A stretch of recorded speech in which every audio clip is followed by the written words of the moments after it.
Neste vídeo, você vai entender como uma cidade inteira foi apagada da existência.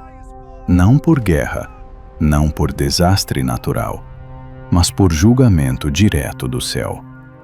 Você vai ver o que realmente acontecia em Sodoma e Gomorra, o nível de corrupção que fez o próprio Deus intervir, e porque nem mesmo dezenas de pessoas justas foram encontradas ali. Vamos revelar o momento em que anjos entram na cidade, a reação chocante dos habitantes, a fuga desesperada de uma família e o instante exato em que fogo e enxofre caem do céu. Porque essa história não é apenas sobre o passado, ela serve como um aviso. Olha só essa terra tão fértil, tão bem irrigada, parece o próprio jardim do Senhor. Atraído pela prosperidade, ele escolhe habitar ali, aproximando-se de Sodoma. No entanto, o texto já deixa claro um detalhe crucial. Os homens daquela cidade. No entanto, os homens dessa cidade são extremamente maus, vivem em pecado diante de Deus.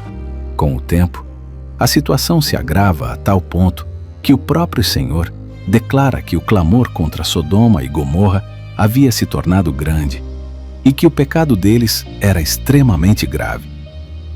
Diante disso, Deus anuncia que desceria para verificar a situação. É nesse momento que Abraão intervém. Ele questiona se Deus destruiria justos junto com ímpios e começa a negociar, reduzindo o número necessário de justos para salvar a cidade. Destruirás os justos com os ímpios? Se houver 50 justos na cidade, poupá-la-ás? E se houver 40? De 50, ele desce até 10. E a resposta divina é clara. Se houvesse 10 justos, a cidade não seria destruída. Mas esse número nunca foi encontrado. Ao cair da tarde, 2 anjos chegam a Sodoma. Ló, sentado à porta da cidade, os recebe e insiste para que passem a noite em sua casa. O que acontece em seguida revela o nível de corrupção da cidade. Homens de todas as idades cercam a casa e exigem que os visitantes sejam entregues para serem abusados. Ló tenta impedir. Manda esses 2 lourinhos pra cá, queremos provar! Apelando para que não cometam. A situação foge do controle. Os anjos então intervêm diretamente. Puxam Ló para dentro da casa e cegam os homens do lado de fora, que passam a tatear, sem conseguir sequer encontrar a porta. Em seguida, revelam a missão. Aquele lugar seria destruído, pois o clamor contra seus habitantes havia chegado diante de Deus. Na manhã seguinte, Ló é apressado a fugir com sua família. Mesmo hesitando, ele é retirado à força pelos anjos, como um ato de misericórdia. A ordem é clara e direta. Fujam e não olhem para trás! É nesse momento que ocorre um dos episódios mais marcantes do relato. Durante a fuga, a mulher de Ló desobedece à ordem e olha para trás. Instantaneamente, ela se transforma em uma estátua de sal. Logo depois, a destruição acontece. O Senhor faz chover enxofre e fogo do céu sobre Sodoma e Gomorra, consumindo completamente as cidades, a planície, seus habitantes e tudo o que existia ali. Na manhã seguinte, Abraão observa a região à distância. O que ele vê é apenas fumaça subindo da terra, como a fumaça de uma fornalha, sinal de uma destruição total.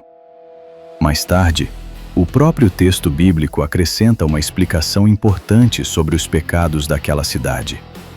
Orgulho, abundância de recursos e total indiferença para com os necessitados. Esse relato não é apenas sobre destruição, mas sobre o limite da corrupção humana. Depois de tudo o que aconteceu, fugindo da destruição e isoladas nas montanhas, as 2 filhas de Ló começaram a encarar a realidade dura em que estavam vivendo. Sem cidade, sem povo, sem homens ao redor, apenas elas e o pai, já velho. O medo não era só de sobreviver, era de que a família simplesmente deixasse de existir. A filha mais velha olhou para a mais nova e falou com firmeza, como quem já tinha tomado uma decisão. Nosso pai já é velho. Não existe homem por perto como acontece em toda parte. E se continuarmos assim, nossa linhagem acaba aqui. Então ela disse algo ainda mais direto, sem rodeios. Temos que ter filhos. Isso é preciso para a salvação da nossa família. A ideia era extrema, mas na cabeça delas fazia sentido naquele momento. Resolveram embebedar o pai com vinho para que ele não tivesse consciência do que estava acontecendo.